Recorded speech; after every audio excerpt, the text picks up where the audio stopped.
cause it's the way.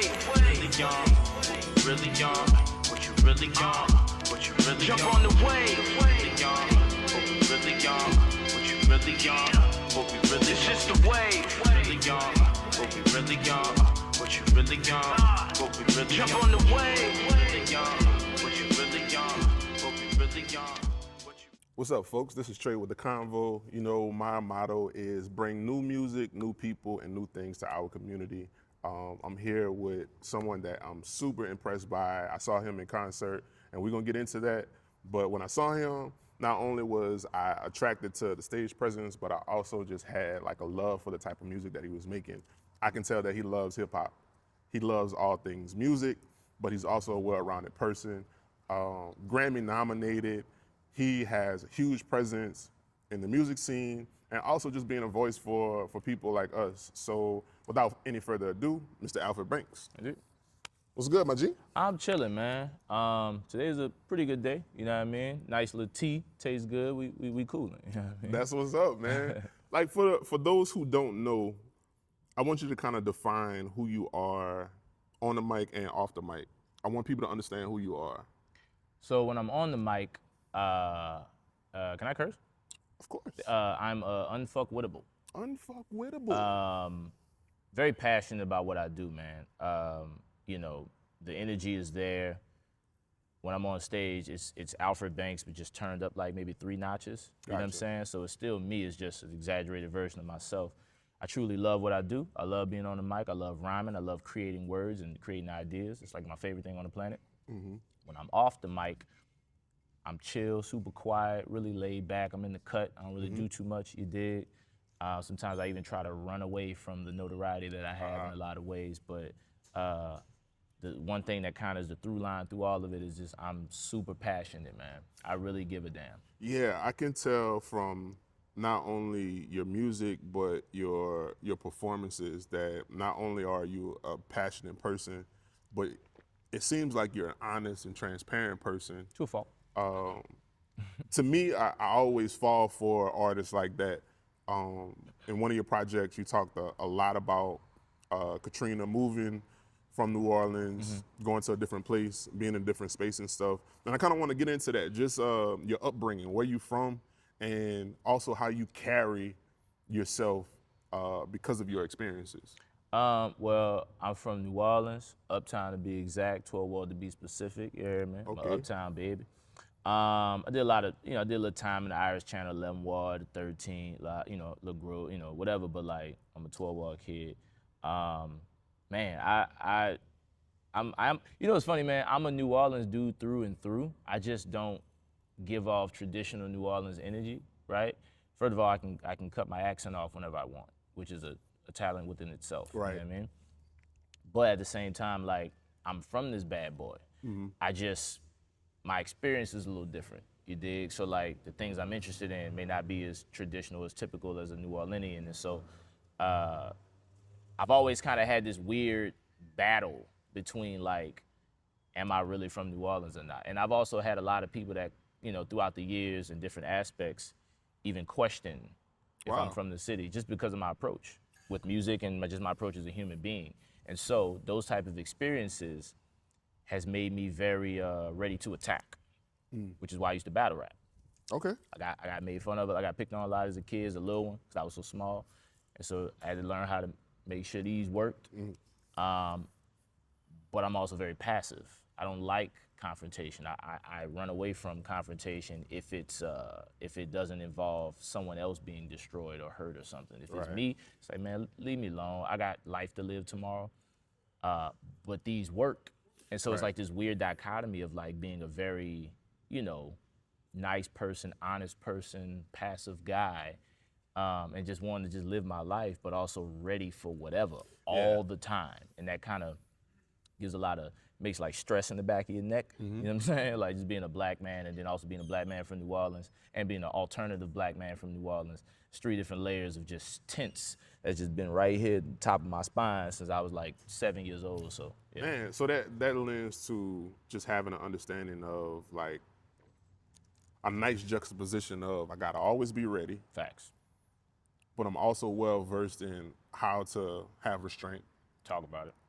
And on top of that, it's almost like I'm from this place, but I've traveled outside of this place, even before I traveled outside of this place, if that makes sense. Yes, Lord.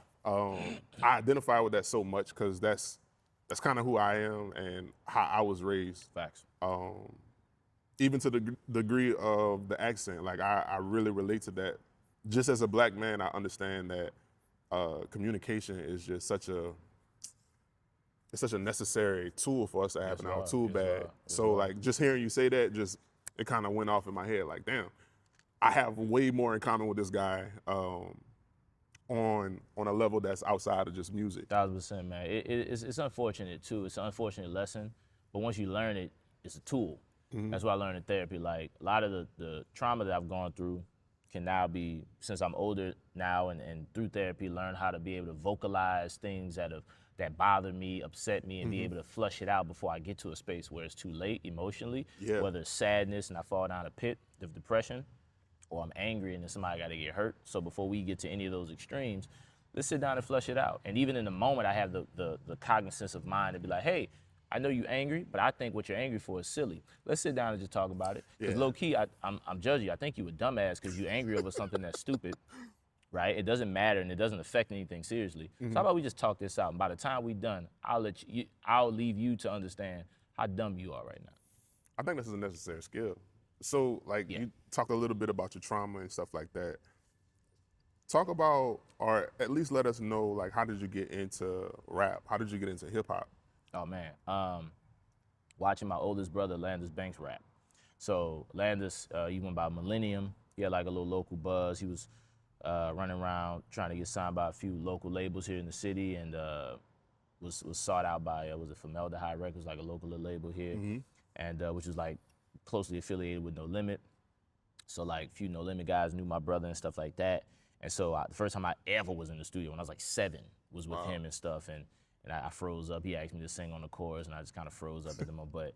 But like, watching him do this stuff was like, whoa, that's cool. I want to be like him. So I would take his rhymes and like reword them and try to pass them off as my own before I knew how to write.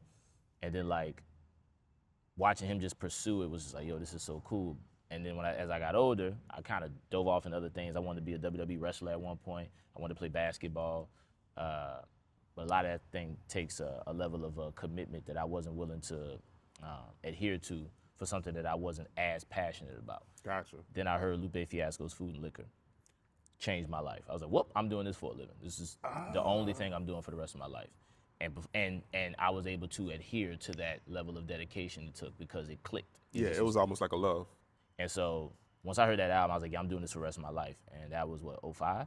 And I've been doing it. You know, that's crazy because listening to the bodies of work that you put out, I had 2 like through lines. Okay. Number 1 was Lupe, because I definitely get like from beat selection, flow, that you touch on some heavy topics, but not in a way that it feels like it's restrictive. It's almost like freeing to hear you talk about some things. So it was Lupe, and for me, I love like boom bap. Yes. So I would always get to the end of the song and it's like, damn, that feel like that could have been on the Common album. Interesting, man. That's the first time I've ever heard that. But I get Pusha T a lot. It's like, why? Like people say I sound like Pusha T. Vocally, yeah. I can hear I can hear the tonality, but not in the cadences or inflection. Common is nice. Yeah. I give you my top, Lupe Fiasco. Number 2 is Charles Hamilton. Number 3 is MF Doom. Number 4 is Eminem. And number 5 is a tie between Busta Rhymes and Action Bronson. Usually it's Action Bronson. Busta is only because he's the first rapper I ever heard. He just has like a sweet spot in my heart just because he's the first rapper. Give Me Some More is the first music video I ever saw in my life. That look funny, like he was like a monster and shit. But yeah, so like I would compare myself, like people ask me like who do you sound like? I would say if Charles Hamilton, Lupe, and MF Doom had a baby. Wow. Because I have like that's a crazy word selection and esoteric. Oh yeah. With the bar structure, Lupe with the complexity of like punchlines and like and the word, like the phrasing and scheming, and then Charles Hamilton with how emo I am and how I can articulate my emotions. lyrically and stuff. So like I always say I'm like a combo And that, history guy. I think that's why I pulled that common thread. Hell yeah, that's all in the same boat. Yeah, man. I It's all in kind the of same feel boat. like with the almost like intellectualizing your emotions. Hell yeah, 1000%. And I appreciate the canvas that you're drawing on. Like you are drawing from some really fantastic places, because it's almost like here in the South, especially in New Orleans, it's like Katrina is almost like it's almost like one of those things that it was things that Yeah, it's happened like a marker. before Yep. and things that happened after. So when I hear you rap, it's almost like you're not creating this thing of like, we're going to talk about Katrina as the backdrop. It's almost like it's something that happened and this is how I experienced it. Hell yeah. And how I went through it. So as you've created bodies of work, like I can see the progression, but like tell me a little bit more about getting into this hip hop space. Okay, you fell in love with it. You obviously have this talent. So now what are we gonna do with it? Where do you go from there? I just rap. So I've always I never had an investor or anything, never had backing. I ain't really get my cosigns that I got until I don't know, maybe 12 years in my career, 10 years in my career.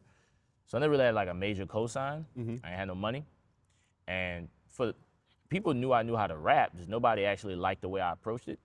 So I didn't really have my mom always believed in me. Shout out to my mother. She believed in me. Shout out to Mom Out the Dukes. gate. Landis was always down to support. He helped me so much. My brother James definitely believed in me.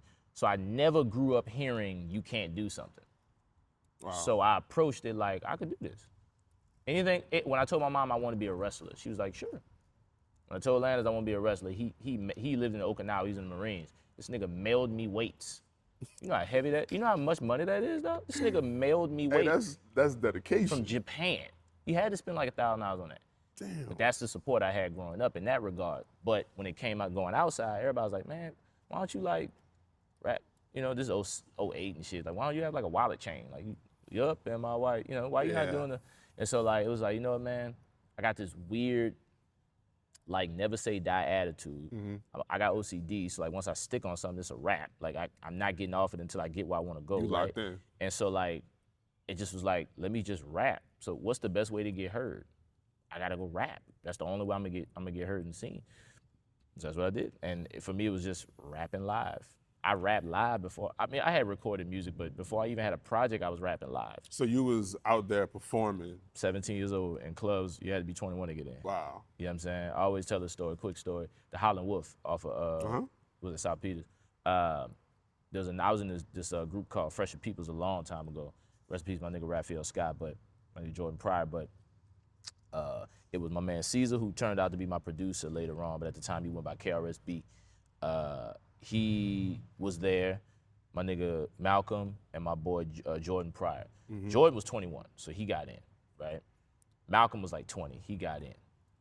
This spot was 18 and over. Chris went up, they checked his ID, and he was 17, he wasn't old enough. So they told him to turn around and go. I was 17. He checked my ID, and I got in. And I always call that, I don't really believe in a lot of stuff, but that was serendipitous, bro. There's no reason why I got in that venue that night. Divine intervention. And then I get in, and then one of the guys, so we performed at the middle point of this battle. We do the set. Chris ain't there, so I had to freestyle for 2 minutes, 3 minutes over his song. My man Jordan, bless his heart, he froze on stage, so I had to kind of push him to the back and just perform and kill his set. My man Malcolm was dope, but wasn't a great performer, so I had to kind of ad-lib his set. Then I had to do my song. So nobody that night knew that I was Superman. And so I did that, and I fucking slammed the mic on the ground. I was like, y'all don't even know what I just did. My man was like, yo, don't do that shit. One of the battle guys in the battle, he couldn't participate. He took an E-pill and started wigging. So he was like, yo, we need somebody to battle.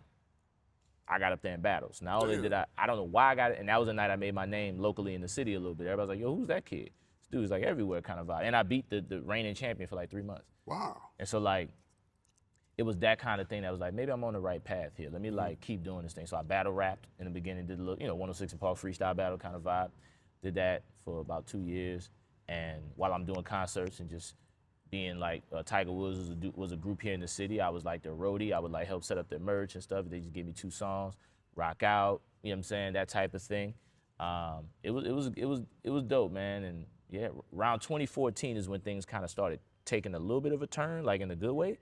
But 2009 is when I came in the game, June 6, 2009. But 2009 to about 2013, like late 13, local open mics, showcases, a couple regional shows, but just busting your butt. I did a show in Denver in 2011.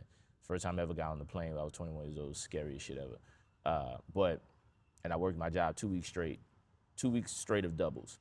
It's like 12-hour shifts just to save up enough money to get my flight and get my hotel. I was out there. But it was that kind of thing. It was just like, man, I want to be heard, bro. And ain't nothing gonna stop me from being heard type thing. So I see things like working in a good space for you, like going there.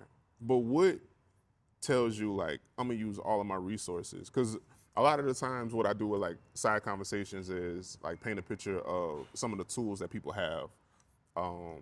And show people how they can apply them to their life. And I know a lot of people who have like a lot of talent. They've had a couple of things fall in the right place, but they just haven't had that light bulb go off. Like, oh yeah, I can put this into my dream. So what says I'm gonna work 2 weeks straight, doubles back to back to afford this? Like, were you even thinking about like a plan, or what was going on in your head when you making choices like that? I mean, I do it or it doesn't happen. And I think, honestly, a lot of it is just that simple with a lot of people. I talk to a lot of people. I remember I saw this comment the other day. Somebody shared, I do these little sneaker switch videos, and somebody shared one on Facebook. And the comment, oh, my old English teacher. I had a big video go viral. I rapped in the library, and I rapped over the Whisper song by the Yin Twins. With the library card. Yeah, facts, exactly. Shout out to my man K Beats for helping me make that video come to life. But my old English teacher shared that, which was super tight. And somebody left a comment going, oh my God, I love him. If I could get over my fear of putting music out, he the first person I want to collab with. Wow. I was like, what's with the fear? Like the whole collab with me, that's cool, yeah. Why are you scared? For me, it's like you do it or you don't. Right. And I know different people are wired differently. But for me, it's like either you just make the music and put it out, or you don't. The whole how people are gonna react to it and like how, man. Though I am a not control freak, but like I love control. I think we all do, but like I kind of like really need control, you know, to feel comfortable. It's like it's a fear thing for me, but I learned that like there's things you just can't control. Yeah. You can't control how people are gonna react to your music, right? Not at all. So like, why don't you just put it out? And some people just like, I don't know why I don't just put it out. And then it's like, well, go figure that out. Yeah, I think that's a part of like the journey that I'm on right now. Like I don't have a problem with falling flat on my face. I do have a problem with being full of regrets. So I feel like it's a... Can't live with I got 2 regrets. My father passed away in 2010. I found out he died on Christmas Day 2010, so I hate the holidays. But he passed. Towards the end of his life, he had a stroke, and I had to like kind of like, you know, take care of him. I had to bathe him and the whole thing. But I didn't hang out with him a lot towards the end. I spent summers in Baton Rouge hanging out with my auntie and my cousins, but I would go outside and play ball all the time. My dad was just in the house chilling. Yeah. Even thinking about it now makes me sad, but like I should have hung out with him a little bit more before he passed away. And 2, I didn't try out for my high school basketball team. Cause I'm wild nice, I'm just super unrefined. I don't know how to play team ball. I just don't like being told what to do. Like I hate being told what to do. So like, I don't like, you're not about to tell me to run a suit. I'm not doing that. Like, what are we doing? That's not necessary. So the 2 things I regret is those. Everything else, anything I've ever wanted to do, I worked my butt off to try to go get it and make it happen. Because like, regrets, bro, that shit'll eat at you, dog. Because I think about my father a lot. I'm like, damn, I wish I'd have hung out with my dog. And man, I wish I'd have tried out for the basketball team, dog. Yeah. I know I could have at least had a 20-point game. I know it, like, type shit, you know? That's same story. So my mom passed when I was in college. I was like, appreciate it. I was like 19, and having those conversations with myself, like, bro, you could have took a little bit more time. Talk about it. You know, so that understanding that that feeling of regret is like, I don't ever want to feel. Yeah, all this other shit that I'm trying to do. It's light work. Yeah, I'm gonna do that. No doubt. Because I don't ever want to feel that feeling. Exactly. Or anything else. Exactly. And I think for most people, they haven't reached a point where they have experienced regret in a way that pushes them through the fear. But that's a nice point, just to point out the fact that, well, what's that about? Go figure it out. A lot of people just move around it. Like, we're not even gonna speak about this little thing that's going on. I'm gonna just move around it. So Nobody ever like, I'm saying nobody. Some people do not like to face off. Like, I've never drank or smoked in my life. I don't do intoxicants, right? And so like everything I've ever had to encounter in life, I had to face it head on because I'm in my right mind all the time. You know what I'm saying? And I know people sometimes use things to kind of forget about what's going on for the moment. And I just never, I don't judge ever. Everybody got their issues, right? And things happen or whatever. But I'm always like, man, if you face it head on, we could like maybe solve it faster. Yeah. You know? And that's life in general. Facts. Like getting back to the music. Yes. And talking about like the work ethic, not really caring about fear, just moving on those things. You got a buzz going on. Facts. Busting up these local competitors. Come on, man. What we doing? So how do you move through like keeping that buzz going, but also like focusing on the art? Because at some point you got to get in the studio. Yeah, 100%. So like around this time, like 2010 happens, I become homeless around this time. And shout out to my man A-Levy at the Hush Studios. He recorded my first project for free. It was called the Nobody's Monologues, and that was my first like official project. I had a project before that called Blueology, but I recorded it on Audacity on like a PC Mac with a snowball mic. You know what I'm saying? With the hanger pop filter. You know what I'm saying? Real classic setup. We uploaded on Mega Upload and fucking user sharing that. Wow. And shit. Yeah, that type vibe. You know what I mean? But my laws was like my first official mixtape, and we started kind of moving that around, pressing up physicals and stuff, and just doing my best to try to like get the word out. 2011, 2012, I put out like my first official album, which is called Nobody's Monologues 2, and you know, put that out, and that was my first project available for sale and stuff, and like it was a big moment. It was like, whoa. So I kind of dipped the end of the battle shit kind of like went away. That style of battling went away. People kind of went away from that part of hip hop. Yeah. And so like, you know, freestyling for me kind of became like a back thing up until we'll get to that point. But at that point, it was just like, let's put these records out and really do this live show. And I was attacking it from a very just like rhino, like we just gonna break these walls down kind of vibe. So around 2011, 2012, 2013, I used to have like a little hookah box. I worked at a smoke shop for 9 years, right? Ironically, I don't smoke or drink, but I worked there. And I took the hookah box, I put all my merch in there. So I would put like my CDs, my stickers, buttons, pins, the whole thing. I just go around cities with that little box, have my little merch in there, set up, rap, however long niggas would give me, you know. Maybe around this time I started making like little $100 shows. Somebody give me $100, $150, you know what I'm saying, $75, $50. But I selling a little merch and started realizing, okay, you can kind of monetize this thing, get a little bread, just figure that out. And that's pretty much what it was, man. Just like pressing up my little CDs, trying to like, you know, do as many shows as I could to just get people to hear me and follow me on socials or whatever the case was at the time and shit. So. Man, you talk about adversity in such a almost cavalier way, which is admirable in itself.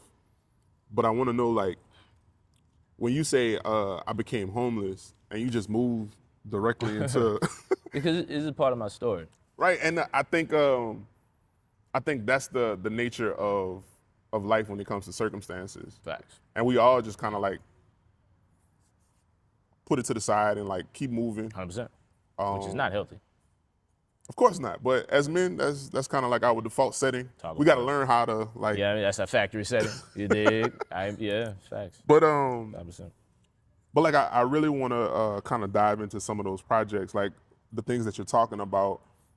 Number one for me is like not many people are talking about experiences from in the first person. It's always like this fictitious life that 100%. they want to live or they're aspiring to live. But when I listen to your music, I'm definitely feeling like, damn, I could see myself in that position. 100%. I could see someone going through this and coming out the other side. Like, 100%. yeah, I learned something. I experienced it, but I learned from it. I grew in it. Talk about that process of writing songs that have meaning to you. Honestly, man, that's all my favorite rappers do that. Even Doom, people think Doom don't be talking about shit. He actually talks about a lot of stuff in his music. He got a song called Deep Fried Friends where he talks completely about how sometimes your friends be the ones that stab you in the back, and they be the ones to try to F your girl, and then the whole thing. So, but that just comes natural for me, bro. Like, if you listen to my music from literally the inception of it till now, I've always talked about these type of topics. I've just gotten older talking about them, right? And now I see them from different angles. At one point, it was what I was about to get into, what I was going through, in the midst of it, starting to be successful from it. Now, low-key being niggas OGs now in it. Right. And so which is weird, but like that type of process. So like for me, I've always wanted, you know how people say like music that's positive is usually corny and shit? Like I've always wanted to make music, like I don't really want a lot of like qualifiers and outliers on my music, but like I'm not a conscious rapper. I've never been a conscious rapper. People like Marcel P. Black are conscious rappers. He's an incredible guy. You should check him out, by the way. He is a conscious rapper. He's like if, I always say he's like if Killer Mike was from Baton Rouge. Super tight. I'll put you on later. But I rap about shit that sticks to your ribs. No, definitely. I always get I get the Big Crit reference when he talks about like fast food versus like home cooking. That's That's all I'm trying to do. But I want to give people something that they could like actually genuinely jam to. Yeah. I always make this joke, but I'm dead ass. Like I make music people can play out loud in front of other people. So, look, so I really wanted to bring this up.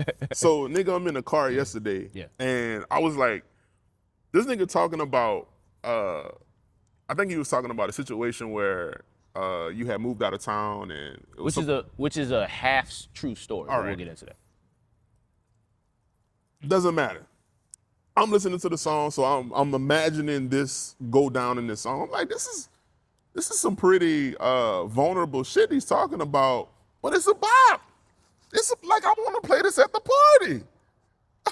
I'm like, you have to be Thank you, damn near a genius to balance those two things. 100%. Like, I know a lot of definitely like pop or rock artists from the 80s. They were good for that. Oh yeah, hell yeah. Talk about some super dark shit, but it's a bop. Yeah, it's definitely something going on at the disco. Come on, So That's funny as hell, dog. so I'm listening and I'm like, man, it's almost like the intention behind it is like, I don't want you to feel sorry for me. I just want you to know about this thing This that thing happened. happened. Bro, Yeah. you just hit nail on the head. And it's like, man, how can we dive deeper into music?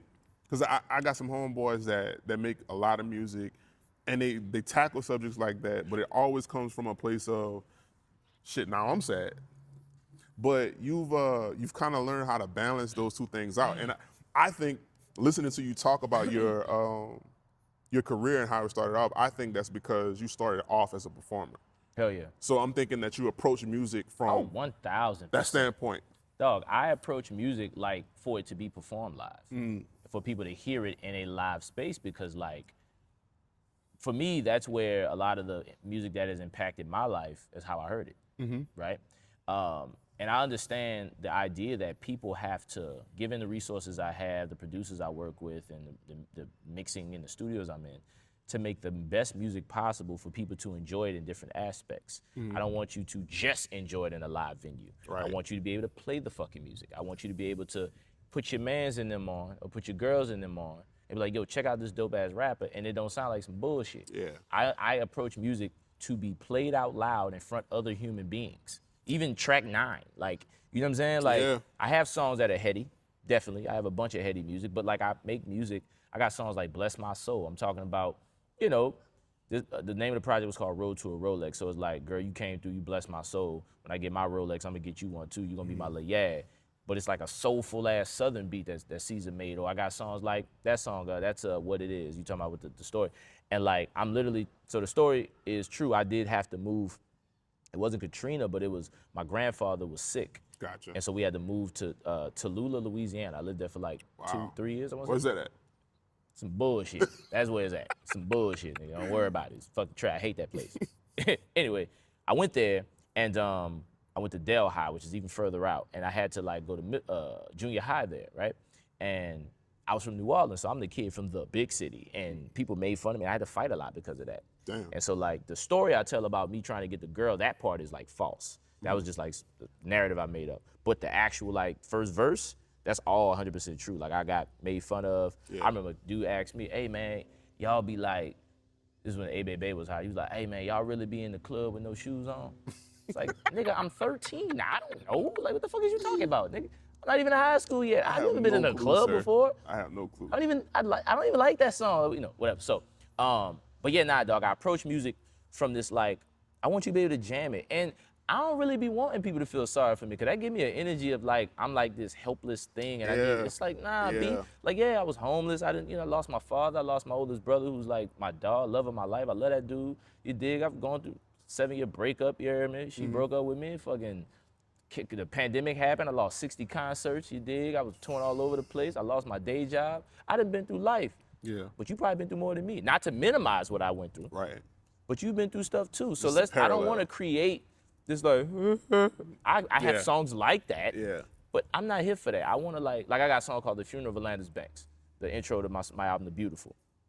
If you've never heard it, check it out. That's a sad song. That's a song, that whole album is like, has a sad undertone because my brother passed away from suicide because he suffered from schizophrenia. So I wrote a whole album about, so at his funeral, I had to leave in the middle of the service because I had a show that night. And it was super fucking emotional for me. So and that car ride from the funeral to the show was awful. So I wrote an album about the car ride from the funeral to the show. Wow. And then the album, I kind of battled schizophrenia. So like obviously that part's not true, but just like kind of learning all the research I learned about my brother and what he was going through. I had never heard of schizophrenia. I had never heard the phrase mental health before. Damn. And learning what I learned about that stuff, that whole album has a sad undertone to it, right? That's music I want to emotionally invoke you. Yeah, I'm but not you're really working through what I'm something. learning. Yeah.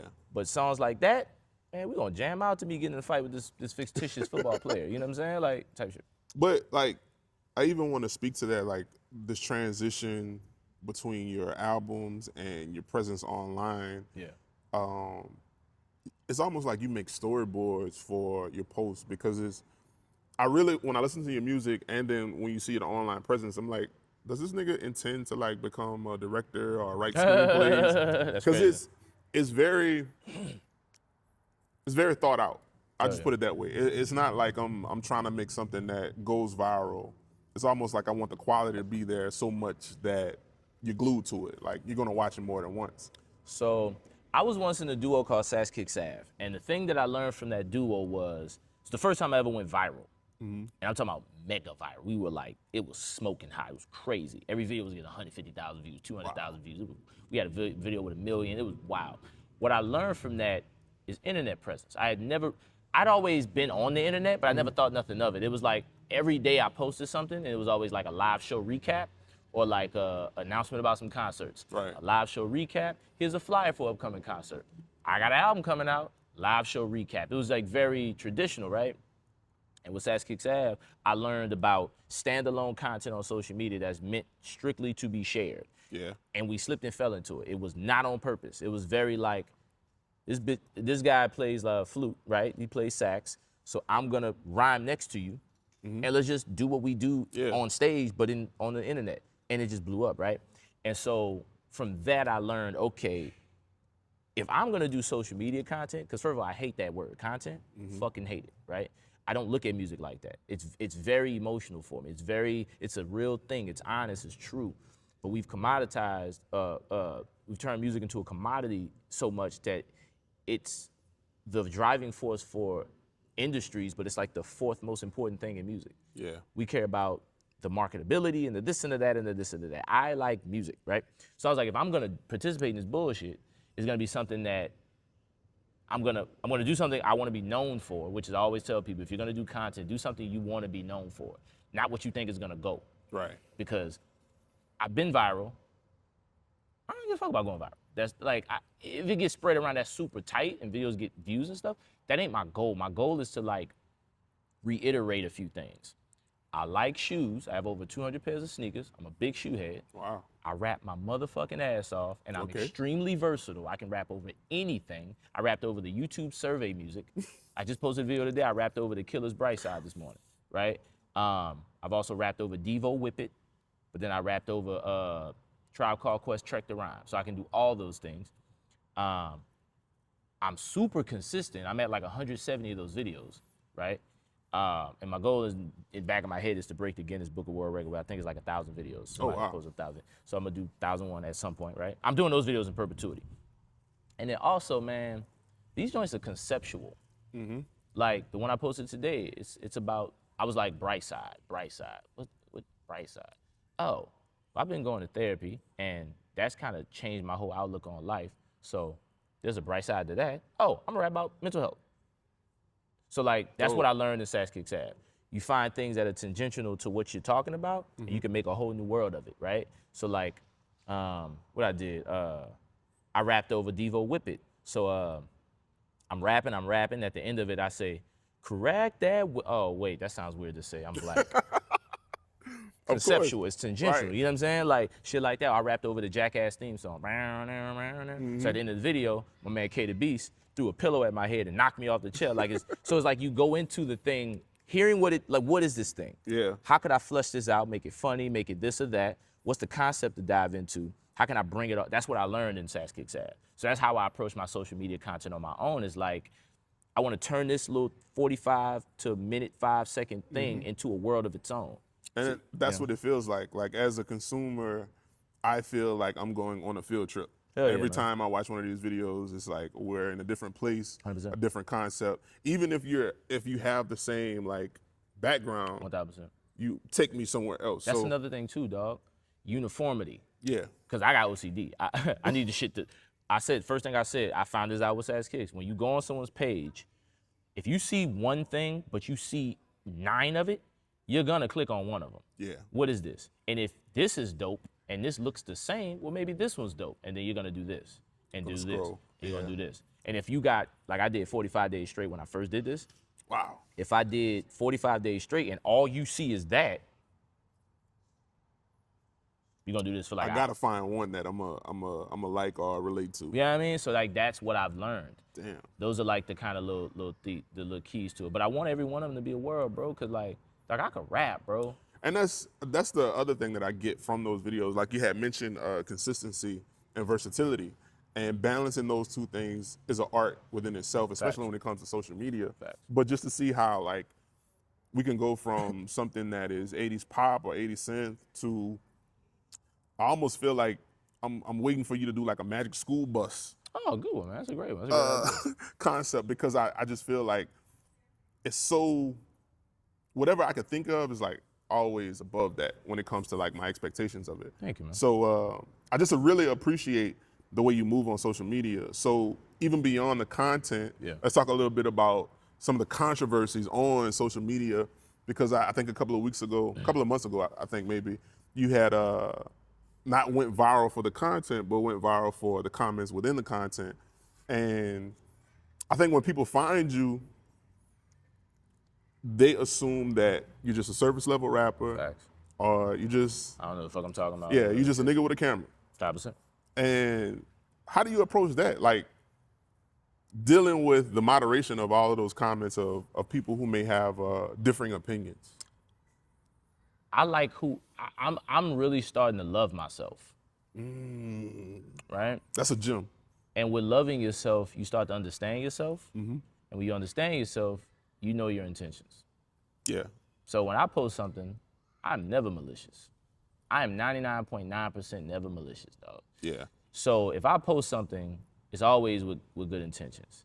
So if you see my good intentions and find something negative about it, that ain't got nothing to do with me. That's a you problem. And I be on the internet chronically, which is unfortunate. I've actually, me and my girl been talking about like, yo, I need to like really do better about that. Yeah. Cause I post every fucking day, right? I even had a convo the other day where I was like, man, the last like week I haven't really been in a good space. I've not been in a good mood, but I still post every day. And even taking 3 days off, like I usually do these videos in batches. I'll record them like maybe 3 to 5 a day.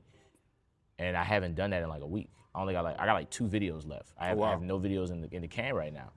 And I'm like, what the fuck am I gonna do? What the fuck am I gonna do? And she was like, it's cool, bro. The internet will move at your pace.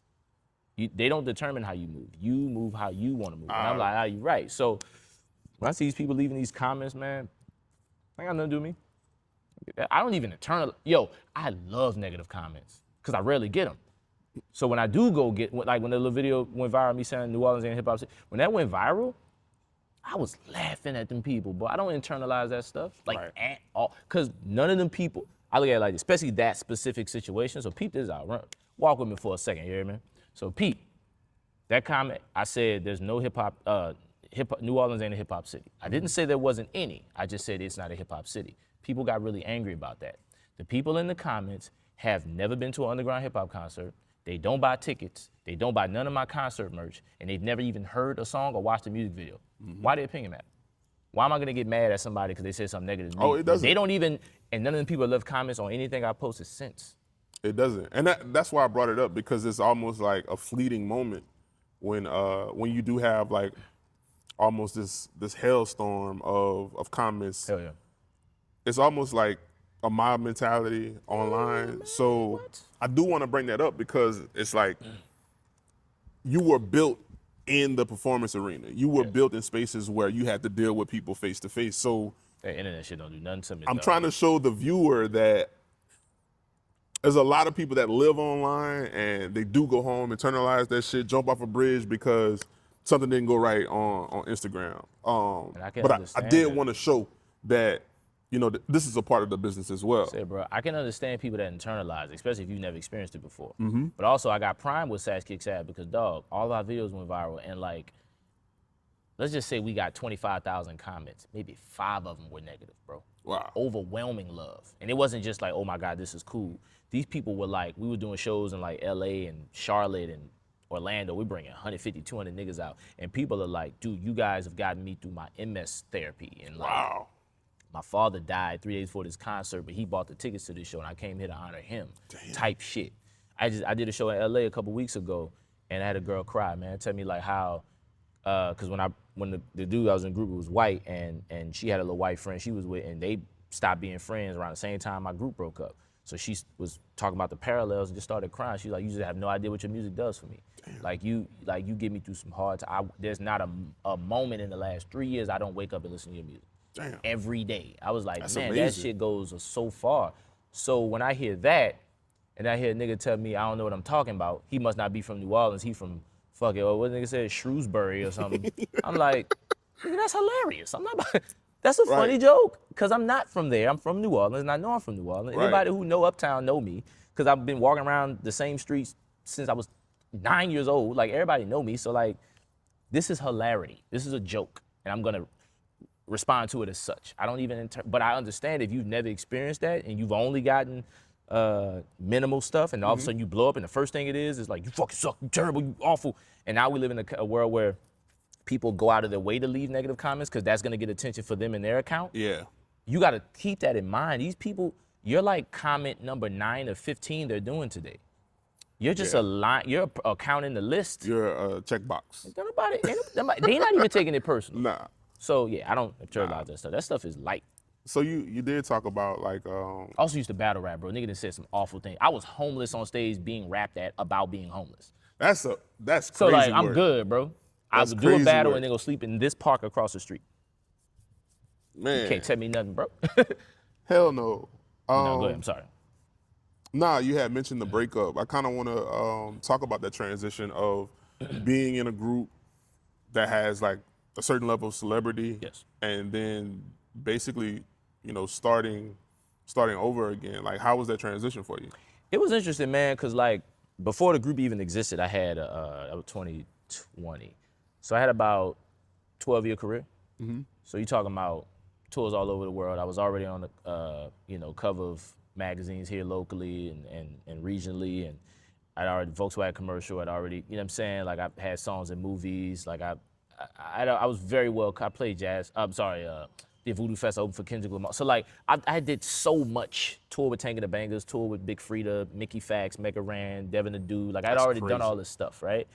So the group kind of came about because of my previous manager was like, yo, the guy that's in this group that I manage, you should like work with him. And so we just kind of started creating music. We both have a dry sense of humor. We have a lot of similarities. Humor. We're not the same at all as human beings. We have different foundations, but as funny and writers were really good. And so we just started creating stuff and then we blow up. And I had never experienced that kind of, I was always a if you know guy. I had never had like a buzz. It was crazy. But I learned so much from it. So when it ended, it was like, damn, that kind of stings because it wasn't supposed to end that fast. But it also taught me that like, it taught me a lesson. I'm gonna say this, but I'm learning the intricacies of it. Can't really trust nobody. You, at the end of the day, are the only thing that are gonna get you where you wanna be. That's a fact. And I don't generalize that though. There are some people who have proven their worth to me and proved to me that like, hey, yo, you're not just a peg in the wheel, like I really fuck with you. So I treat those people accordingly. But at the end of the day, whether you're my brother of 20 years, I've been rocking with you for a decade, I met you yesterday or 3 months ago, I'm the only reason why I'm gonna get where I wanna go. Yeah. So I learned that, and I kind of put my solo career on hold for like 3 years. Like I was still doing shows and still doing festivals and stuff, but my main focus was that duo. So when that ended, I had to turn the switch back on for solo banks. And it was so refreshing because now I learned so much. And then on top of that, like you're almost outside of the box that you've been living in for Talk about it. the last couple of years. And that group and that duo taught me so much about like, before that group, man, I didn't really embrace my sense of humor online or at all, really. When I'm on stage, I'm a very serious dude. I'm super, with that duo, we would like crack jokes on stage and shit. So like I learned so much about bouncing off of other people. And about 2 years before I got in that duo, I started freestyling again. I saw my man Mega ran on stage and he did this thing where he asked people to pull stuff out their pocket and freestyle about it. Right. So I saw him do that and I was like, whoa, I think I could do that. But I hadn't freestyled in so long. I mean, I freestyled, but like I hadn't like really, and it was during the pandemic where like, I'm gonna get there and I'm gonna get there. So give me a second. So we started in the pandemic, my man Ray Wimley, he's viral. He like rhymed with Common and went super mega viral. It's my dog, he's out in Phoenix now. He was like, man, we need to get back, we ain't doing nothing. You need to do something to get you a presence online. Boom. I had a convo with Marcel. He's like, man, why don't you like rap online? So I was on TikTok finding beats, people, producers posting stuff, and I would just freestyle to them. That's how it started. So I got my freestyling back crispy again. I was like, okay, and then I did a freestyle battle halftime at the Pelicans game against Ray Wimley, right? And that's my dog and a half. I was the victor, but that's my dog. It was a great just showing exhibition of bars, right? And I did that in front, it was during the pandemic, so it was probably about like maybe 10,000 people. So I freestyled in front of the biggest crowd I had ever even been in front of at that point. I was like, okay, cool, I could do it at a high level. So then I started practicing that thing, like, yo, hold it up type vibe. So then I started doing it in the group. So on top of learning in real time how to do a thing, I'm learning comedy and humor and timing, right? Almost like improvisation. Because I did improv in high school. So like I would do, these are skills I hadn't practiced. And so this Sass Kicks got me to practice those skills. So we're on stage doing bits in between our songs and shit. And so like in our skits, we were doing like humorous skits and even the songs were kind of humorous. So I started embracing humor again, right? So now that I'm out of that stuff, my set reflects that. Now I'm cracking jokes and like I'm approaching stuff. It's almost like you're more relaxed when it comes to the performance. I was itself. super uptight, bro, because I was so like, you gotta Well, know you how were a nice battle I am, rapper, yeah. Right? Now I'm just like, man, we having fun. Also, success will do that. I'll kind of like relax you a little bit. It's like, man, I'm cool. I still got a point to prove. I'll destroy anybody, but it's more like, oh man, don't make me do that. It's not like, I gotta show you. It's more like, man, I don't wanna do that, dog. I don't wanna fuck you up. So almost like, on some Bruce Lee shit. So yeah, long story short, that transition got me, I'm so well equipped now, dog, it's ridiculous. You done put more tools in the bag. So like coming out of that, all right, now you're back in solo banks mode.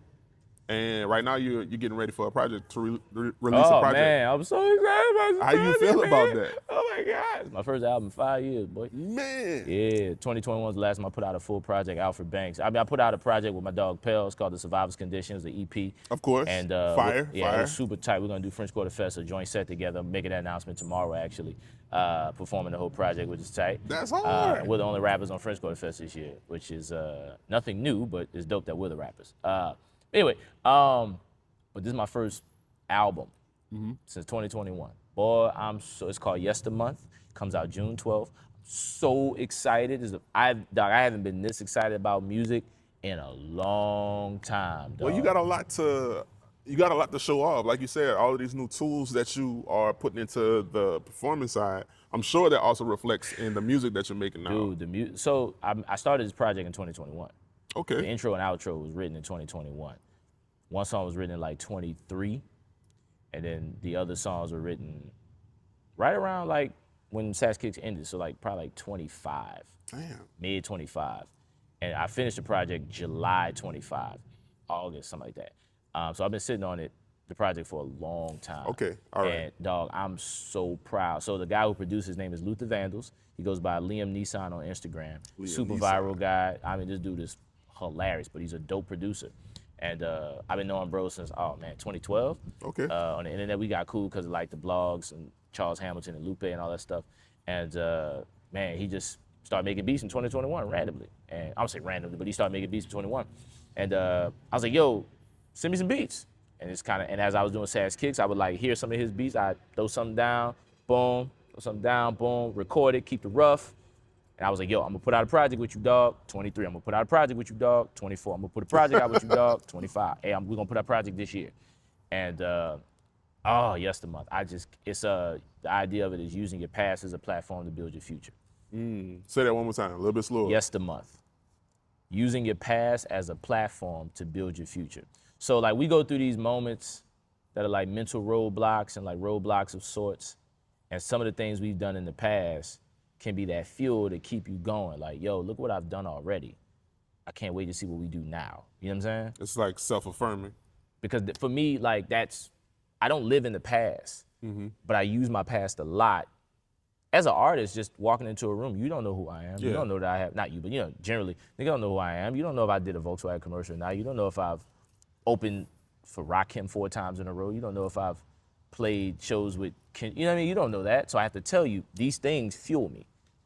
Let's pause and like go back a little bit. Like in the same sense that you talk about like trauma in such a casual way, you also talk about these accolades in a very casual way. Like run down some of the things that you have done Man, I don't remember that all have that, dog. been like out of body experiences Jesus for Christ. Oh, man. All right. How long you got, B? you. Hey, you got about another 20 minutes. I mean, Jesus Christ. What is like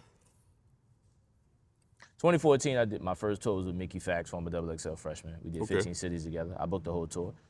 2015, I won, Revolt TV had this thing called the Local Love Tours, like a tour they did of 5 different cities. I didn't know it was a competition. I won it.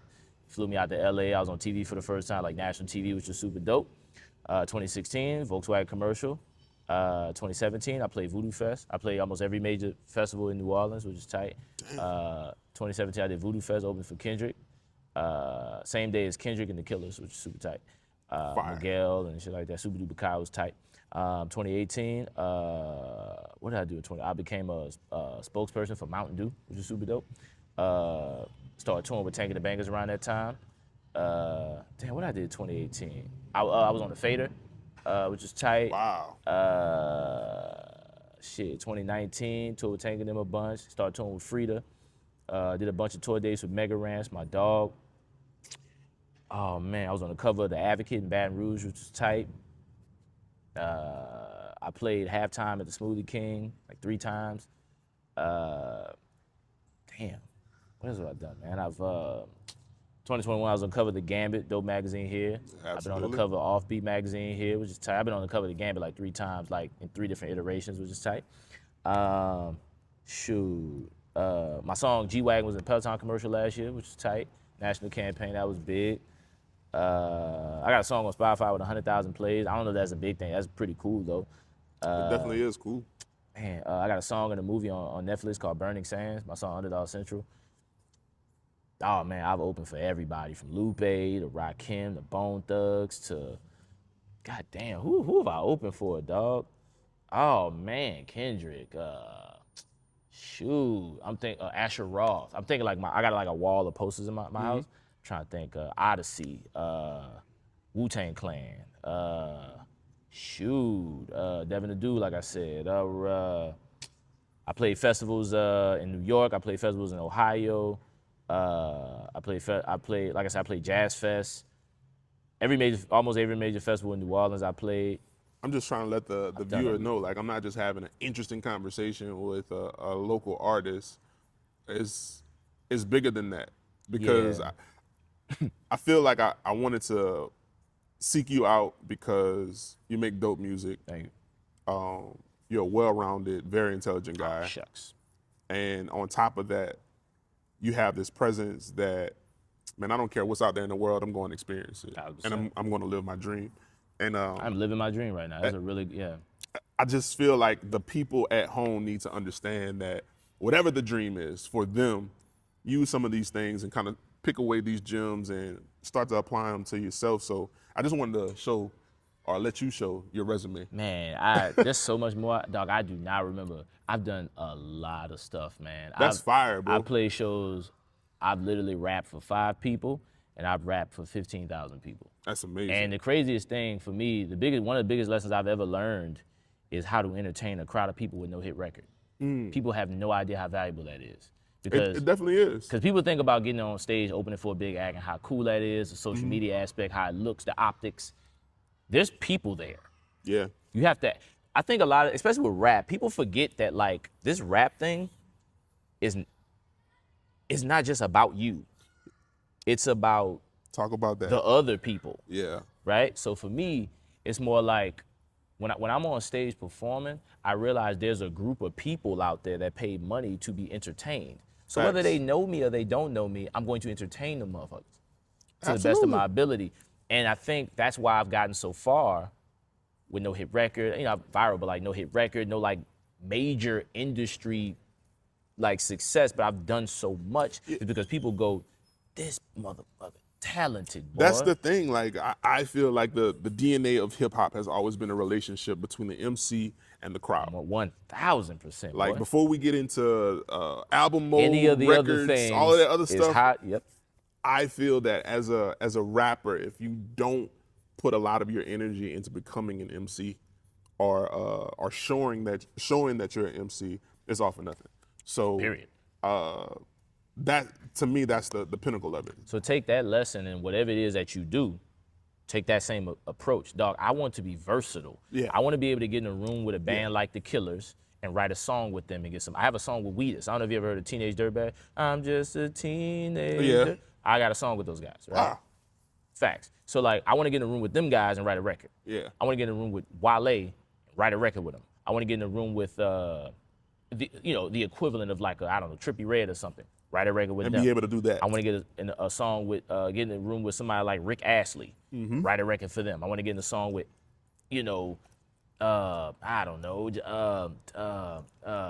Rihanna. Yeah. Write a record. So I take a lot of pride in being able to do good what I say I do. Yeah. So whatever it is you do, nigga told me a long time ago, no matter what you do, be undeniable and be excellent at it and look good while you doing it. You can't lose, bro. Yeah. It might take you a while, but dog, you cannot lose. If you work very hard at what you do it for a very long time, and your shit is undeniable, Man, my that's- boy. That is almost like sage wisdom, and it applies across the board, no matter what you do. Anything you do, you gotta be because some of us don't have investors, some of us don't have famous cousins, some of us don't have your dad was the manager of a blah blah blah blah, or your mother was the cousin of a blah blah blah. So you gotta come out the dirt. Yeah. So if you gonna come out the dirt, boy, you better be excellent, especially in this world. Dog, you know how many people do everything nowadays? Yeah. That's actually one of the 4 agreements of being impeccable. No matter what you do, be impeccable at it. Boy, look, that's what I so live by, dog. I know it goes beyond that, but I kind of want to wrap things up and Yes. kind of give you a chance to let people know where they can find you, what Facts. you got going on in the next couple of months. I see you've been doing a lot of touring. Oh, yeah. You got all types of things going on, so let the people know where they can find you at, bro. Okay, so first off, if the sound of my voice sounds really cool, you should follow me at Underdog Central on all social media. Underdog Central, the exact way you spell that. My website is www.underdogcentral.com, and for some reason you have to type in the www. I don't know why. I'm fixing it, but www.underdogcentral.com. Usually on any social media that I'm on, if you click the link in my bio, it'll bring you where you need to go. Okay. My next album is called Yestermonth. It's produced by my man Luther Vandals, aka Liam Neeson, and it comes out June 12th. There's gonna be some summer bops. I already Oh know. man, yo, I'm gonna give you, yeah, it's great. It's a great project. And I'm biased, but it's a great project. Okay, I got a bunch of tour dates. I'm doing shows in New York. I'm doing shows in. I just got booked for T-Hop Festival in Ontario, California. It's a big festival out there. I'm Wow. super excited about. But I'm doing shows in New York. I got Philadelphia. I got Rodeo, California. I got Washington D.C. I got Atlanta, Georgia. Man, everywhere. I got a bunch of stuff coming up, and I got I don't know exactly when it's gonna come out, but I'm doing a very big album release party here in New Orleans, July 25th. I would love for you guys to come out. It's the biggest venue I've ever headlined in New Orleans, so hopefully I could fill that bitch up. So we got a bunch of stuff, man. But at the end of the day, I'm always doing videos online, be rapping. So if you follow me at Underdog Central, Instagram, TikTok, X, wherever you follow stuff, Underdog Central is the way to find me. Oh yeah. Fuck with your boy, man. YouTube, you dig? I'm posting videos almost every day. I be rapping, man. If you just like good, all that, the frills and stuff is cool, but if you just like actual good raps, yeah, I follow kind your of feel boy, like yeah, man. if you are a fan of hip hop, if you are a child of hip hop, I think this is one person that you need to have on your radar and be involved with what that man got going on. Because I feel like my love for hip hop has been mirrored through an artist, 1,000%. and I love that. I love that for me. I Hell love that yeah, for man. him, Thank and you, especially dog. I love that for y'all. This is Trade with the Convo, and this has been Side Convos. Holla. Peace.